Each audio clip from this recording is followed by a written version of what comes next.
Nah, itulah kenapa negara Indonesia disebut dengan negara maritim. Karena wilayah perairan yang ada di Indonesia itu lebih luas dibandingkan dengan wilayah yang ada di daratannya. Ya, Indonesia memiliki 17.499 pulau, bergaris pantai sepanjang 81.000 km, terpanjang kedua setelah Kanada.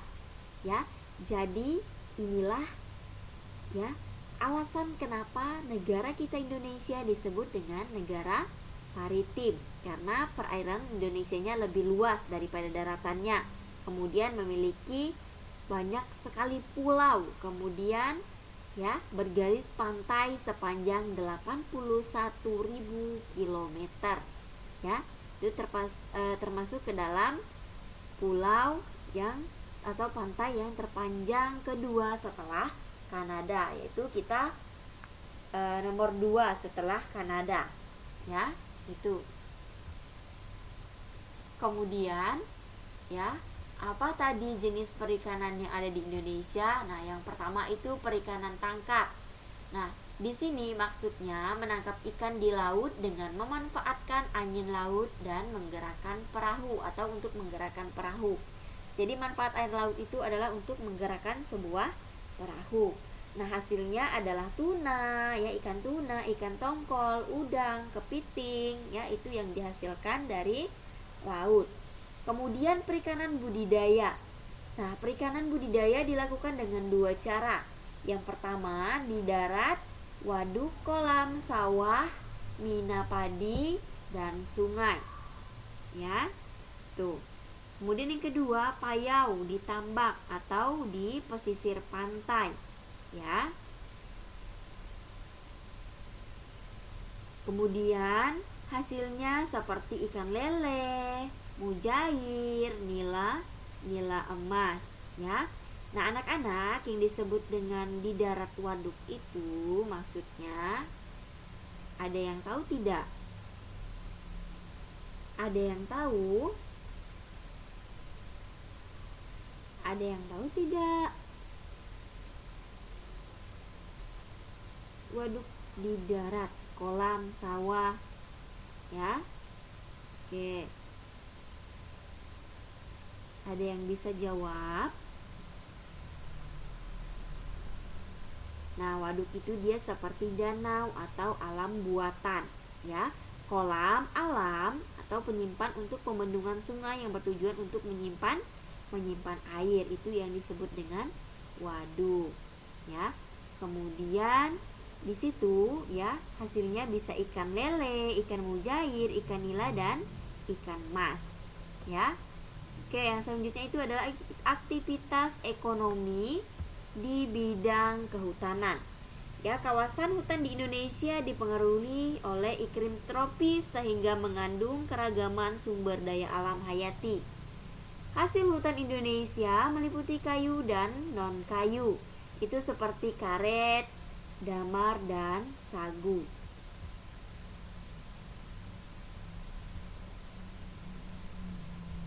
Oke, sekarang yang selanjutnya lagi, aktivitas ekonomi di bidang pertambangan.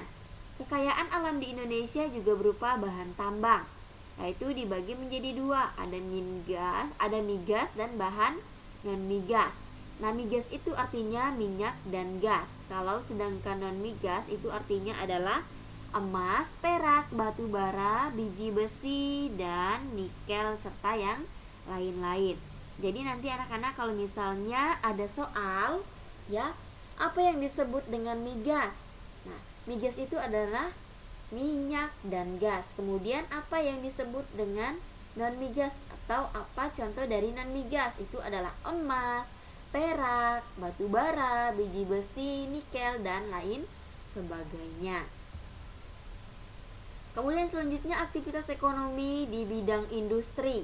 Nah, industri ya anak-anak, itu merupakan usaha mengubah barang mentah menjadi barang jadi atau setengah jadi. Ya. Apa contoh dari bahan industri yang bisa kita olah dari bahan mentah menjadi bahan Jadi, ayo siapa yang tahu apa contoh dari barang industri? Ada yang tahu tidak? Ya, misalnya ya, barang industri yang ada di Indonesia. Ada yang tahu apa contohnya? Ada yang tahu tidak? Nah, contohnya seperti pabrik makanan, ya, pabrik otomatis atau otomotif maksudnya, ya. Nah, pabrik makanan kemasan olahan bisa bahan baku kain atau pakaian atau produk yang lainnya seperti sepatu atau sendal, ya. Tuh. Kemudian aktivitas industri dibagi menjadi industri perorangan, kelompok maupun badan usaha, ya. Jadi tidak hanya perorangan saja, bisa kita bagi menjadi kelompok maupun badan usaha. Kemudian contoh industri yang ada di Indonesia itu ya ada otomotif, ada konveksi, ada elektronik, ban, kemudian makanan, minuman dan pupuk. Nah, itu dia ya. Otomotif itu apa sih Ibu Guru? Nah, ada yang tahu apa itu otomotif? Ada yang tahu tidak? Nah, otomotif itu maksudnya ya, kita merancang, kita mengembangkan, kita memproduksi, memasarkan ya, dan menjual kendaraan, misalnya kendaraan motor atau mobil yang ada di Indonesia. Ya, itu yang disebut dengan otomotif. Ya. Kemudian selain otomotif ada apa lagi? Yang kedua itu adalah konveksi. Nah, ada yang tahu konveksi itu maksudnya bagaimana? Nah, konveksi itu ya artinya industri kecil dalam skala rumah tangga yang merupakan tempat pembuatan misalnya pakaian jadi seperti kemeja, kaos, jaket, celana. Nah, itu yang disebut dengan konveksi. Ya. Kemudian apalagi?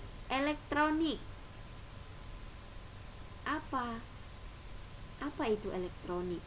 Itu maksudnya ya itu berhubungan dengan apa? Industri global. Ya. Nah, yang berhubungan dengan perangkat-perangkat elektronik seperti misalnya ya, yang berhubungan dengan itu handphone, laptop, ya, seperti itu, kamera. Nah, itu yang berhubungan dengan sebuah elektronik, ya. Jadi banyak sekali industri, ya, bidang-bidang industri. Itu adalah salah satu contohnya. Kemudian yang selanjutnya, aktivitas ekonomi di bidang perdagangan. Nah, aktivitas perdagangan bisa dilakukan tanpa perantara maupun dengan perantara. Jika tanpa perantara, produsen dapat menjual barang ke konsumen atau pembeli. Namun jika produsen menjual barang dengan perantara bisa lewat pedagang besar atau pedagang eceran. Nah, perdagangan yang melibatkan masyarakat luar negeri itu disebut dengan perdagangan ekspor impor. Ada yang tahu apa itu perdagangan ekspor impor? Ada yang tahu tidak? Ayo, coba jawab. Nah, perdagangan ekspor itu adalah kegiatan transportasi barang dari suatu negara ke negara lainnya. Misalnya dari negara kita Indonesia, itu mau kita transfer ke misalnya Korea atau ke Cina, ya, atau ke Jepang. Nah, itu yang dimaksud dengan ekspor. Lalu impor itu bagaimana, Ibu? Nah, ada yang tahu impor itu bagaimana? Nah, impor itu adalah perdagangan yang dilakukan dengan cara memasukkan barang dari luar negeri ke dalam negeri kita sendiri atau ke dalam negeri kita Indonesia, tentunya dengan mematuhi peraturan yang sesuai dengan undang-undang, ya. Jadi, undang-undangnya itu disebut dengan transaksi impor, ya. Jadi, di sini kita kalau misalnya ingin memasukkan ya barang-barang dari luar negeri ke negara kita itu harus sesuai dengan undang-undang yang berlaku. Jadi tidak boleh sembarangan, ya.